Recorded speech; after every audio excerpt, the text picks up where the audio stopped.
The following presentation is a Barrett Sports Media production.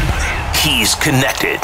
Jason Barrett says, I'd like to see you here. The answer is when, where, what do you need? Respected. He's got a long and distinguished career in the sports radio business. Truly one of the titans of our industry. And unequivocally invested. This is the place to be if you're in the sports business. He is Jason Barrett, and this is the Jason Barrett Podcast. Now bringing you in-depth conversations with the best and brightest in sports media and shedding light on the industry's biggest opportunities and challenges. Here's the president of Barrett Media, Jason Barrett. Welcome to episode 2 of the Jason Barrett Podcast. I am Jason Barrett. It's good to be with you talking about the world of sports media. Hopefully you had a chance to check out our first episode, which included a conversation with Fox Sports Radio and iHeart Sports Media executive Don Martin. Today I'm joined by a man who many consider to be the greatest program director in sports radio history, that being Mark Chernoff. Mark and I have maintained a professional relationship for decades, going back to when I entered the business, and I would send him demo tapes by mail. I've told this story before. Mark eventually offered me an opportunity. I would have worked at night with Steve Summers and on Saturday with Chris Russo. The only issue, ESPN Radio offered me a job on the same day. The money was higher, the commute was less, so I had to turn down the station that influenced me to get into the industry. To his credit, Mark was nothing but class. From that day forward, we stayed in touch, and as we get into the Radio Hall of Fame announcements from this week, I thought it'd be timely to have him on the podcast. Now that the business at hand has been taken care of, I want to dive into this week's edition of What I've Seen or Heard. And it involves what I consider to be the biggest missed opportunity in sports media today. Attention. Have I got your attention now? This week, YouTube announced a partnership with Shopify, which gives eligible creators access to live shopping tools on the world's largest video platform. New features will allow brands or individuals to link their store to their YouTube channel and tag products, display them, and enable on-site checkout without having to leave the platform. 81% of adults in the U.S. already use YouTube, 2 billion worldwide use it monthly, and over 1 billion hours of video are watched daily on the platform. That's a massive opportunity for anyone producing video content and selling products. Now add Shopify to the mix, a company that just raked in $1.3 billion in revenue during the second quarter of 2022, and it's a natural partnership between two heavyweights that makes great sense. So if you're a brand creating content and reaching a sizable audience on YouTube, the cash register sound effect should be ringing in your ear because the ability to maximize revenue just got better. Except there's one problem. We're terrible at creating and selling merchandise. And this applies to TV too, not just radio. Why we don't use our social media channels, podcasts, on-air promos and liners, and our on-air talent to move our own products makes no damn sense to me. Our talent helps sell advertiser products every day. Our fans follow us, share our content, and have no issue spending to be brand ambassadors, yet we don't allow them to. I went on to 30 different major market sports radio websites this week. 27 of them didn't even have a store on their website. The 3 that did were WFAN, The Fanatic in Philadelphia, and the Sports Hub in Boston. But when you go into those stores, you find merch that isn't designed to create urgent buying. It's also not promoted beyond a tab on a website, which people frequently don't go to. What I see is the standard brand t-shirt or mug with the logo, or a cool saying or image that worked before. Case in point, the Fanatic did a nice job a few months ago creating a Beardadelphia t-shirt when James Harden was acquired. But that happened in February. Ironically, WFAN still has a Brooklyn Beard t-shirt in their store, and Harden was traded by the Nets 5 months ago. That said, at least these brands have a store. The other 90% aren't even ready if a local opportunity presented itself. I saw this exact situation play out a few weeks ago when the Zach Wilson drama unfolded and it was reported that the Jets quarterback may have slept with his mom's best friend. No New York sports media company was ready to capitalize, yet Barstool was. The same day that story came out, they had a t-shirt ready which said "Throwing Bombs, Banging Moms." It was promoted on Twitter and Instagram by KFC Kevin Clancy, and it was prominently featured on their website and in their store. It's why Barstool makes a fortune on merchandise. They're ready to act when things happen. I want you to take a listen to Barstool CEO Erica Nardini. This is from a conversation at the 2020 BSM Summit. She explains their process and the mindset towards monetizing merchandise. I think the thing that we understand really well is just pace. Like, you've got to be on it. We see what hits. We give people a lot of creative freedom. We give them a lot of empowerment. A lot of stuff sucks, like it fails, which is okay. I think that's kind of hard sometimes for people to get started of like, hey, what if nobody buys the t-shirts? Right. And it's like, you know what? A lot of times nobody buys the t-shirts. But then you have a moment like we have a video producer, a guy named Dana. November, December, he started doing this thing on the weekends called Zillion Beers. He just was like housing Bud Lights and would tag it Zillion Beers and would make a bunch of memes around Zillion Beers. And Dave says, Dana, cut the shit. Like, stop with this Zillion Beers thing. It's so stupid. Like, nobody cares that you're drinking Zillion Beers on the weekend. Like, that's so juvenile. And Dana was like, hey, well, I really believe in the Zillion Beers movement. And Dave said, fine, if you can sell $30,000 by the end of the weekend, you can keep doing it. Sold $160,000 by the end of the weekend. We've done $1.7 million in Zillion Beers merch in 2 weeks. God. Now let's use another example. This one is from Philadelphia. When the Eagles won the Super Bowl in 2018, I'm sure local ratings and ad sales were great, but how much money was missed by not having a bigger focus on merchandise? Take a listen to Kyle Scott. He's the founder of Crossing Broad. He shared some insight recently on the Monetized Media podcast on how his brand performed selling shirts around that Super Bowl. Carson Wentz, their starting quarterback, tears his ACL right before Christmas. I'm like, well, that's screwed. Well, to anyone who's a sports fan, the Eagles somehow overcome that. They go on to win the Super Bowl. And along the way, one of the players wears a dog mask on the field because they're underdogs. A guy gives a speech at the parade in a goofy clown costume, right? All of these things that are like instant t-shirt ideas. So thankfully, I had set up the Shopify store. We sell $350,000, $400,000 worth of shirts in 6 weeks, then more throughout the rest of the year. Having just heard Kyle and Erica, let me remind you, and I know you know this, Barstool and Crossing Broad don't have a radio station or a TV channel pumping out 24 hours of programming.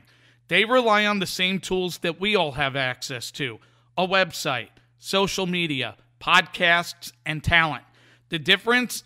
They reacted fast, creatively, and they prioritized the window of opportunity from a merch standpoint. Outkick does this too. Nobody is better at it than the WWE. In a perfect world, you would partner with a local vendor to keep your costs and shipping down so your profitability is higher. But if that's what's standing in the way of being active, do what the fan did in New York and partner with Shopify, or go online and find another vendor. I don't think you can argue about it when you literally are delivering zero. This should be a high 6 to 7 figure business for top sports media brands. It isn't, though, because we have no strategy or urgency.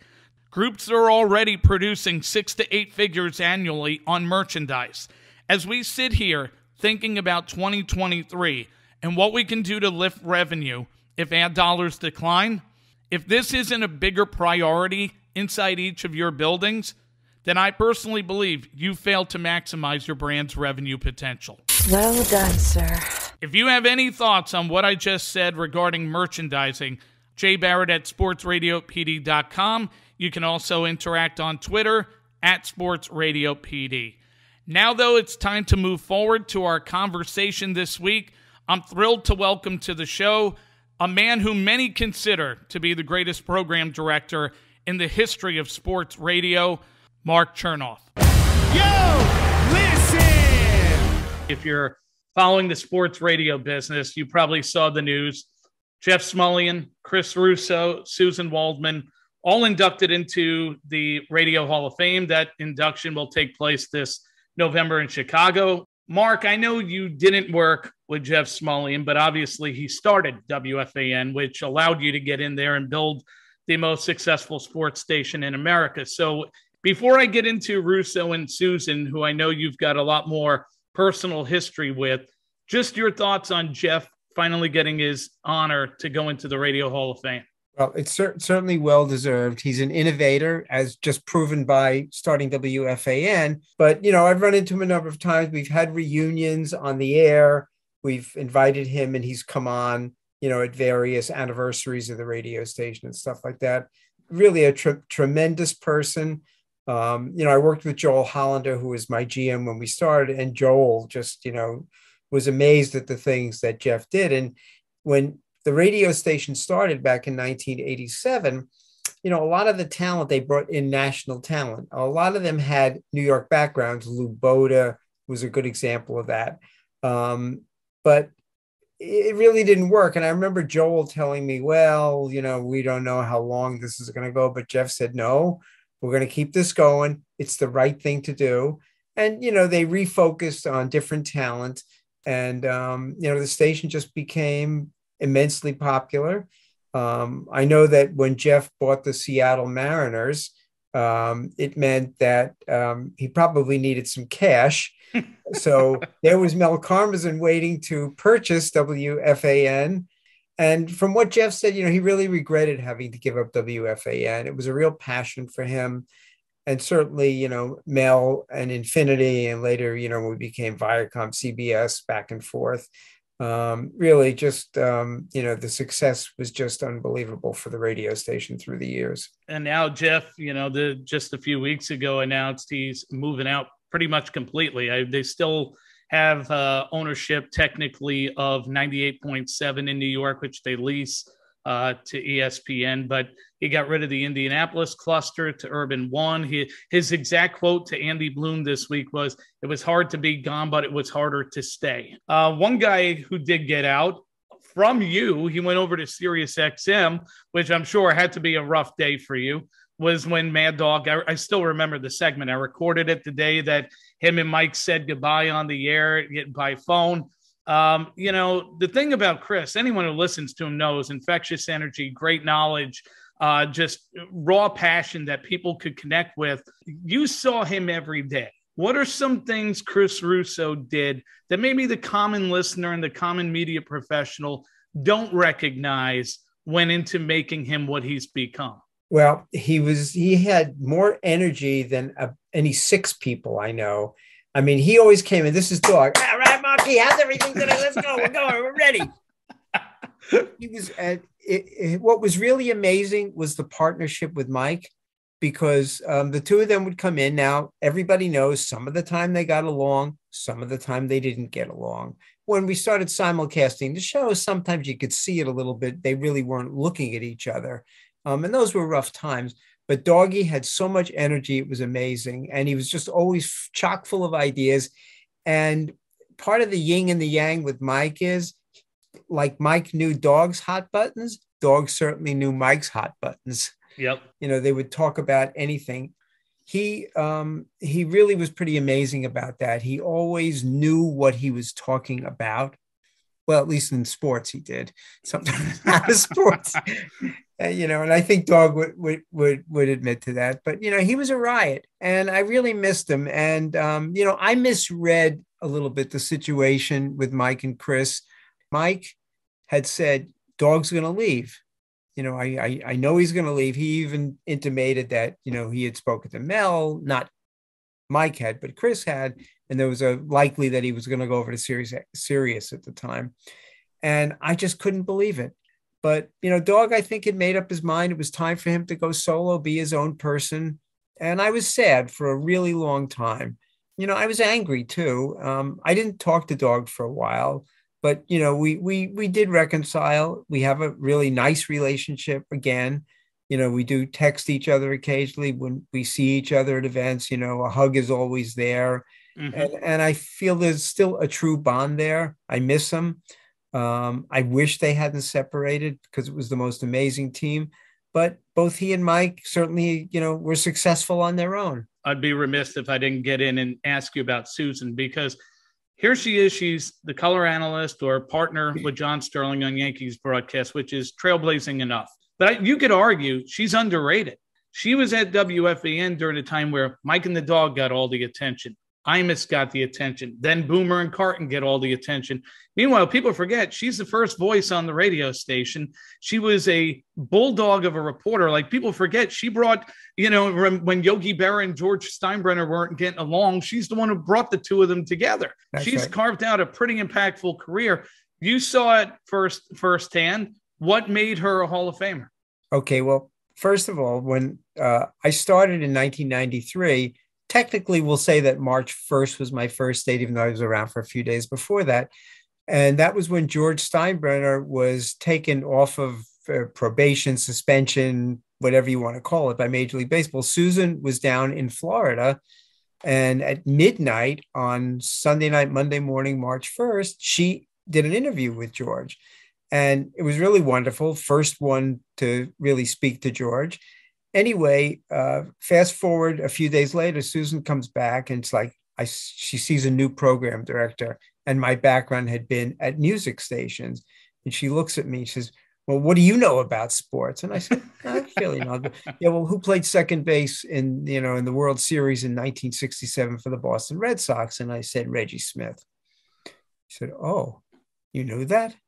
I said, "Yeah, I'm a fan. Not that I was a Red Sox fan, but I'm a baseball fan." Now, Susan, again, had been the first real voice on the radio station, doing an update at 3 o'clock on July 1st, 87. Then she was kind of relegated to doing overnights and stuff, but she became the Yankees beat reporter and the Knicks beat reporter. And a lot of people forget about the Knicks beat reporter. Yep. But, she could speak to Patrick Ewing, and a lot of people couldn't. Then I had this brilliant idea that I wanted her to do a show. And I presented her with the idea of doing a midday show with Jody Mack. And I said, "You're really a good talent, Susan. You know how to do talk shows. You have a lot of opinions. I think this can work." And she looked at me, thought about it. We spoke to her agent. We cut a deal. And she and Jody did middays. Yep. And when the Yankees network started, she moved to TV and really kind of gave up her job, because while she was doing the midday show, she was still the Yankees beat reporter for a long time. So it was pretty amazing that she could do all this stuff. And Susan is very insightful. Aside from knowing the game, she understood players. She understood how to talk to the talent, how to get stuff out of the talent, how to interview people. And she really became a terrific analyst. And she and John have worked together for many, many years. Remember, the games were on WCBS, our sister station, for a number of years, and they moved over to FAN. This would be the 9th year. As a female, it was not easy for her. It was very rough. There were some early people like Gail Gardner who got things started, but Susan was right there too. And I, in a way, I hate to use the word pioneer. It makes somebody sound old, but that's not really the case. But in a sense, she was, in that she developed it. And she became as respected as anybody out there for the way she asked questions, the kind of questions she asked, and for just understanding players, managers, coaches. When you still listen, aside from her interviews with Aaron Boone, she'll do a second interview, and it could be with a player, it could be with a coach, it could be with a broadcaster, it could be with a writer. Talk about somebody who knows a lot. That's Susan. And she's just really been fabulous and just very talented, because she's able to do all of these things in what was once a man's world. It's been a little over a year, 13 months since you left WFAN. Before I get into specifics of the role, being removed now for 13 months, having a chance where you're not reporting to an office, you're not living and dying with every decision that's made. How does it feel now to you? What do you miss about it, and what don't you miss about it? Well, I really miss the day-to-day of talking to people all the time. I will say this, I made a lot of friends and acquaintances. And a lot of PDs, even after I left, were calling and saying, "Hey, I need your advice on something. Could you listen to something?" And I did. Now, we have to look at the last year and a half before I left. There wasn't a whole lot of going into the office. really the last 2-3 months that I was at the radio station was the first time I was really coming in on a regular basis, like everybody else. So I still get up early in the morning. I go out and run my 5 miles every day. I didn't want that to end. But at first it was like getting up in the morning and saying, what am I going to do today? And well, let's see, today will be a ShopRite day or a Whole Foods day, or who can I go out to lunch with today? Being full retirement, that really wasn't for me. It wasn't what I wanted to be doing. Look, I've been on the record. The company is not my company to run. Whatever decisions were made for whatever those reasons were. Mm-hmm. I certainly had a ton of time of advance notice, and Chris Olivero, the market manager, really wanted me around for, a longer period of time. And we made that happen. And he had me be an absolute 100% partner in helping him speak to other people, I interviewed every candidate, both those inside the company and outside the company, gave my honest opinion about them. And, he made a good choice. I mean, Spike Eskin, a really terrific program director with a great pedigree coming out of Philadelphia. He's done some things differently than I did them. And that's the way it goes in radio. I'm proud to say that, I put together, Boomer and Geo and Craig and Evan in the afternoon, which isn't to say that Chris wasn't an integral part of it, because he certainly was. But as the program director, those are two shows that I feel very proud of. They're both doing terrific in the ratings. And I think everybody's happy. And Tiki and Tierney, I believe are doing pretty well. Some changes had to occur over a period of time. Some of the update anchors with the less importance of anchoring at the radio station. So that's changed. A few of the people have left for one reason or another on the downsizing. Steve Summers, decided, or the company decided with him, that maybe it was time to, not be on the air every day. Joe Beningo, pretty much on his own, was ready to call it a day on full-time work. So things have changed. Mike finally called it a day on the radio as well. But, there's an opportunity for the station to move into a different world. Sports betting has certainly become, a major topic. It's now a part of what not this radio station just does, but, most radio stations. So things change as they always do with time. Nothing stays the same. When it's, everybody's got their own style. Any good leader is going to have their own vision. It's not like Spike was going to go in there and turn WFAN into an ESPN sounding station.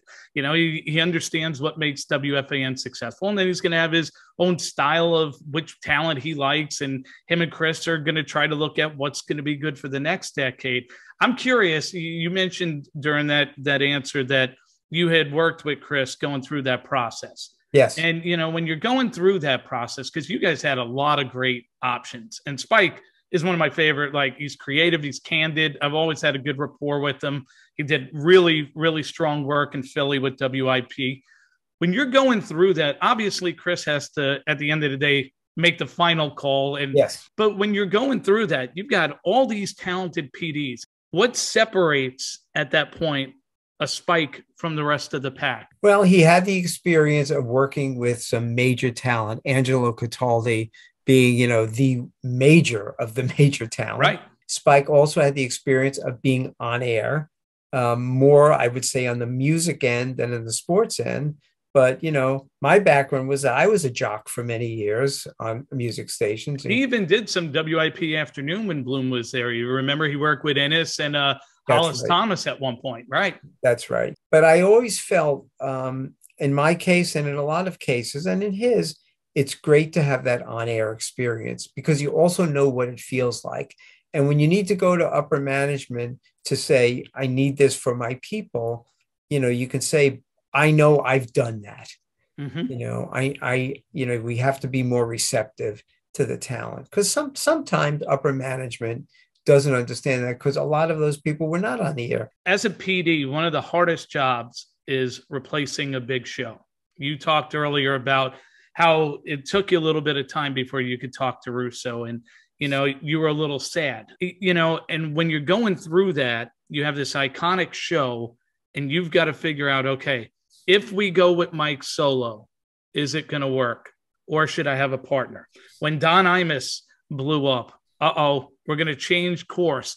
Is Boomer and Carton the right fit, or is it Mike North who came through, or is it DA who came through? And all these options that you look at, you've only got one or two chairs that you could fill, and you got to make the best decision, and you've got to ultimately be right. So when it comes to replacing those big shows and big talent, I mean, you've done it better than anybody. So, well, thank you. Let me give you two rundowns.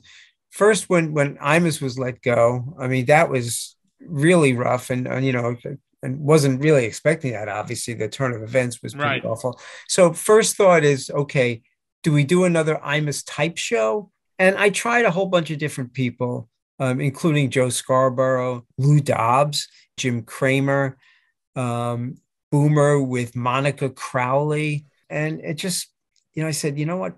Politics is not going to work.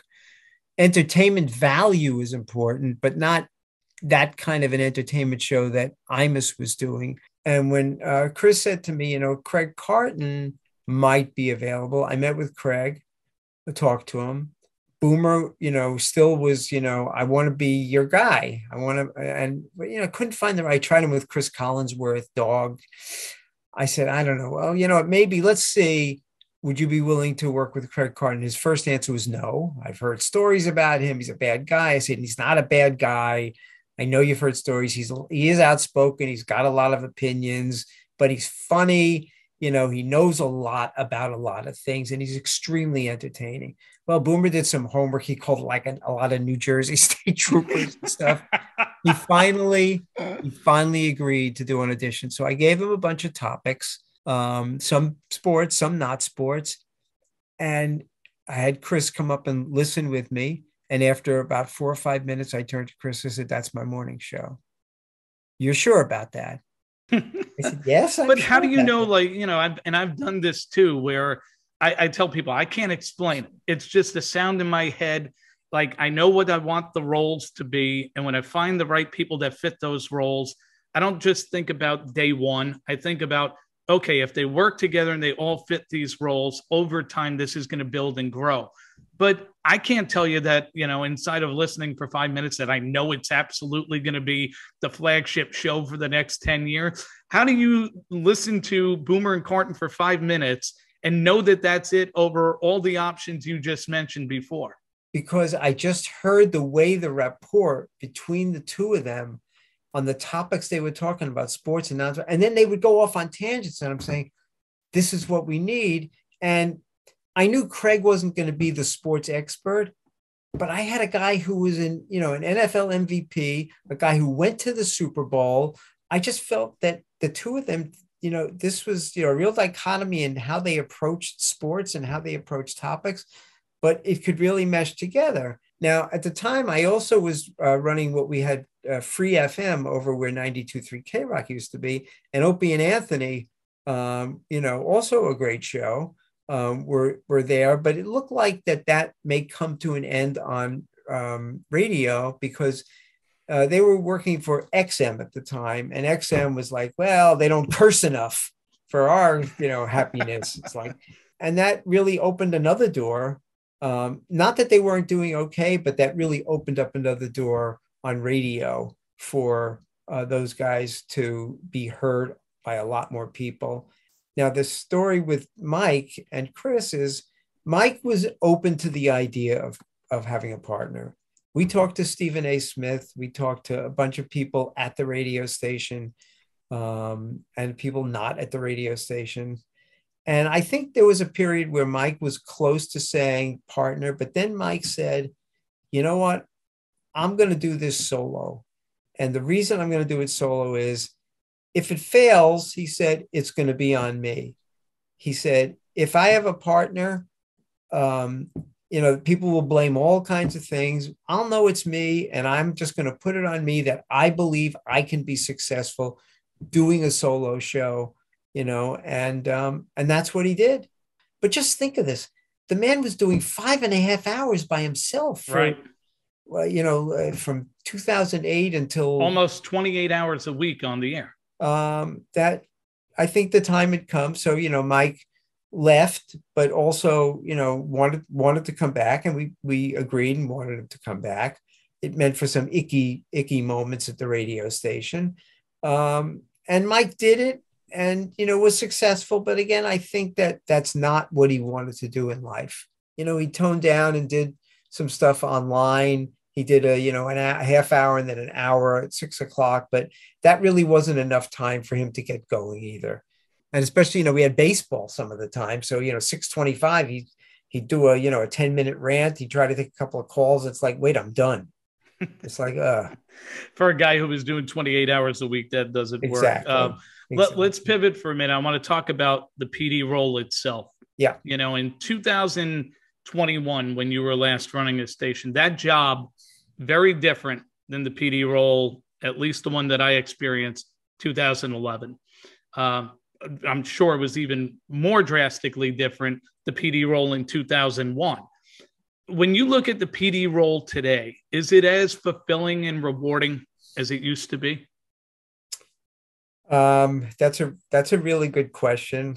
Odyssey and other companies, renamed their PDs to become brand managers because you're overseeing. Don't even get me started on this damn title. Look, I agree. I do agree with that. But I think the idea what companies have decided is that their PDs have to not just manage talent, but they've got to manage how are we doing podcasts? How are we doing things digitally in general? How are we promoting ourselves? It's a different job than it is. It is. It's very different. When I was first a PD, you're managing the talent, you're managing the radio station. What kind of promos are you running? First, how are you dealing with the diary world and how you're dealing with the PPM world? Now it's how many people do we have listening on the stream? Are we promoting the mobile? Are we promoting Alexa and Google? And so the metrics now are very different. I always wanted the radio station to just have one rating for WFAN and WFAN.com. That wasn't Odyssey's way of doing it. They wanted to do it differently and maximize how they do the digital. But we were able to get ratings for WFAN.com and for WFAN. And you can just kind of put the two together, come up with a number. So you can make it one number so you can still get an idea of how many people are listening. Sometimes folks in radio, they look at the program director, they go, they should be able to have a podcasting strategy, know how to do social media, be able to get ratings on the radio station, be an assistant to help sales generate revenue, be able to discover talent. And they give them all these 6, 7 jobs. And they find that some people are really good at 4 of those jobs, and some are only good at 2 of those jobs. And if the ratings are good, we go, all right, well, we suck at 5 departments, but we're really good at the ratings. So that's good. And then I go, guys, look at the sports world. Imagine if radio ran a Major League Baseball team. Your son has worked in front office. If you didn't have a pitching coach working with the pitchers, and you didn't have a hitting coach, and it was just the manager who handled the hitting and the pitching, at some point, certain departments are not going to be strong. And so we're in this world where, as podcasting and betting and all these other things are taken off, it's not that we don't have some really talented programmers who can do a lot of things. They're expected to be masters at 7 or 8 things, whereas it used to be a master at 2 or 3 things. And I just wonder, how many things do we not succeed on simply because we're just trying to pile on to one person, just ultimately to try to obviously keep costs down? Well, that's a good point. And too many companies, have said, one person, that's it. We can't afford to hire somebody. If you want to have somebody, then here's what has to go. Now, when Eric Spitz left to go to Sirius XM, I had somebody who could handle some of the operational stuff for CBS Sports Radio, but now I was fully in charge of not just WFAN, but CBS Sports Radio. So aside from whatever responsibilities with FAN, which also included meeting regularly with salespeople, management meetings and stuff like that. And it also meant I did a weekly call. Cumulus, is a partner with Odyssey on CBS Sports Radio. So I had weekly calls related to sales. Bruce Gilbert, I always wanted his input because I always felt he was an important person. And for CBS Sports Radio, some of the talent wasn't in the building. Like Jim Rome was out in California. It was a lot harder job, and, would have been nice to have somebody, but rather than cutting people elsewhere, I just figured, let me do as much as I can. And I really felt, I was able to keep the glue together at both places. We were doing fine in the digital world. I was really up in that. I checked the metrics every day, sometimes more. Craig Carton was, fanatical about how many people were listening when I did such and such an interview, and I was able to check on it, look, and we talk about it and see, where we were going. And, was that same thing translating to, radio station ratings and stuff like that. So I absolutely felt on top of all the metrics and stuff. But it was like learning new things. So here's something new, here's something new, here's something new. Add that to your, agenda, and also working close, with marketing people.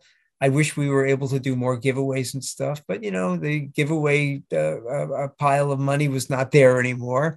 The world changed, as you say, and it's very hard now. I noticed some of the stations that didn't have assistant PDs now have assistant PDs. And I think that's a really good decision. Let's go there for a second. Future program directors. I've helped probably put 10 to 15 in place over the last 7 years. And I run these searches, and I could tell you the last couple of years, especially the last 3 or 4, I see a lot less interest from younger people than I did when I started doing this. I see a lot of young people who still want to be on the air, who love to podcast, love to be a radio host. But do people still want to be program directors today? And if there's, some wiggle room there, what do we have to do to get them more excited about being in charge of running programming departments in the future? Well, I think there's a lot less interest. A lot of stations don't pay what the going rate should be. So that's an issue. And a lot of people have said, well, if you're going to be a program director, you're going to be running 8 radio stations day to day. It's like, huh? I know one station that, I'm not going to say who it was, but literally had someone in charge of 5 radio stations making $50K. You can't expect somebody to be successful doing that. That's right. That's exactly right. And a lot of the producers that we had at FAN and CBS Sports Radio, they really just wanted to be on the air. And I would really tell these people, if you really want to be on the air, get a job being on the air. I know you feel like you're in New York. This is the Mecca. This is the place to be. But other than, a holiday here or there, or an overnight here or there when we're shorthanded, you're not going to get an opportunity. Because I really wanted these people to go out in the world and get jobs elsewhere. I said, get a job, get a 5-day-a-week or 6-day-a-week job, work on your skills, and then hopefully you'll be able to come back and work here. Which is what Greg Giannotti did. He went out to Pittsburgh, built his resume, came back to CBS Sports Radio. You had already had him as a producer at FAN before he went and became a host. And now look, the guy's the face of Morning Drive with Boomer. And the people that wanted to be producers and stayed in producing, I'll give you a good example. Andy Roth worked for me as a producer. He went up to Buffalo to be a program director. And he's been in Cleveland, started the station. I had the great pleasure of not him just working with me, for me, but, we were able to work together and getting Cleveland, KRK, the fan, on the air. He really wanted to be a program director. And that's what he did. Guys like Mitch Rosen in Chicago, he wanted to be a program director. And that's the route he's taken. And look how successful he is. There are some program directors who I still think would rather be on the air. And a lot of them, have not given their full attention to programming because they get antsy and want to do stuff. And it's like, what? It's nice that you've been on the air, but if you want to be a program director, be a program director. Give your heart and soul to that. When I became the program director at WNEW FM back in the 80s, and I was ready to give up my on-air career. Charlie Kendall, who was the program, said, no, I want you to do shifts. And I wound up, doing between 75 and 100 air shifts a year. And it was fun, but I knew that wasn't the direction I was going to go in. I wanted to be a program director. And I had made up my mind when I left WDHA, rock station in North Jersey, that I'm okay giving up my on-air career. Now, full circle. I literally was just waiting to go here because you're talking about program directors giving up being on the air. Now here you are. You've left the program director world and you're back on the air. Well, I have to thank Robbie Bridges, who's the program director at The Boss 107.1. I reached out and said, hey, retirement isn't for me. I was a jock when I started out. And let me send you this tape. I did a show at CBS FM before I left. And he liked it and said, no, we'd love to have you do that. Now, he's also asked me for his, Robbie and Rochelle, the morning show that he and his wife host, to do 2 sports reports a morning. So those I tape, but I go in live for the shows that I do. And, I can be critiqued. And, if I've told him. I mean, about critiques because Boomer and Gio have turned it into a bit. Are they pretty good with their critique or are they way off? Well, listen, they've never liked my voice. And, I've had this reputation of, I always sound whiny. I've been teased through the years. Scott Muni used to tease me at NEW and Imus teased me. And before that, Howard Stern teased me. Mike and Chris teased me. It's a badge of honor. Everybody teased me. It's fine. I don't have that great Paul Turner announcer voice. But I think I do a good job as a jock. I know my stuff. I know the music. Again, the sportscasts are fine. That's not what I did, but I think I've proven that I certainly know what I'm talking about. It's just me for a minute. There's no audio in there. There's no highlights from games and stuff. So, at night or very early in the morning, I put together 2 1-minute casts. If it's not entertaining, then Robbie will tell me and he'll say, thanks, no thanks, maybe we'll do this again in some other lifetime. But, I'm happy to be a part of his morning show or their morning show. And I'm happy to, loving, even though it's a little bit of a drive down there, it's okay. Listen, when radio's in your blood, it doesn't matter if you're running WFAN, doing local updates on a New Jersey station or working in the sticks of the middle of the country. The bottom line is entertaining an audience, connecting with people and creating basically out of thin air. You're still doing it. And so props to you because it's, your programming career speaks for itself, but to still be active, still be having fun in it. I think that's awesome that you remain involved. And I appreciate you giving us some time here today. And my grandkids can listen online and say, oh, that's Grandpa. Listen to Grandpa. Just get him a meter. Yeah, exactly. Well, yeah, some of them are the right age, some are not, but yes. Are you still doing the monthly catch? Yes. We have Mikey is coming in this week. So we will get the August catch in before the next. And you've never missed, right? We haven't missed. And, the history of that is when he was a little kid, I'd come home, in a shirt and tie back in those days from New York. And okay, Dad, we're ready to go out. Can I take off my suit? Well, okay. And we go out in the winter, we would go out and we'd, clear off fields or we'd clear off blacktop or we'd do whatever we could. Yep. When he went off to Princeton, it was like, what can we do? So that's when we decided on the once a month, knowing that we had always done that. Mm-hmm. And Princeton was pretty easy. It got tougher when he went off to Cleveland, but he's been in Cleveland now since 2003, and we have not missed a month. Thank you for listening to the Jason Barrett Podcast. Please take a moment to subscribe to this show on iTunes, Spotify, iHeart, Amazon, YouTube, or wherever you consume podcasts. And to stay in touch with Jason, follow him on Twitter at Sports Radio PD or read his columns on BarrettSportsMedia.com.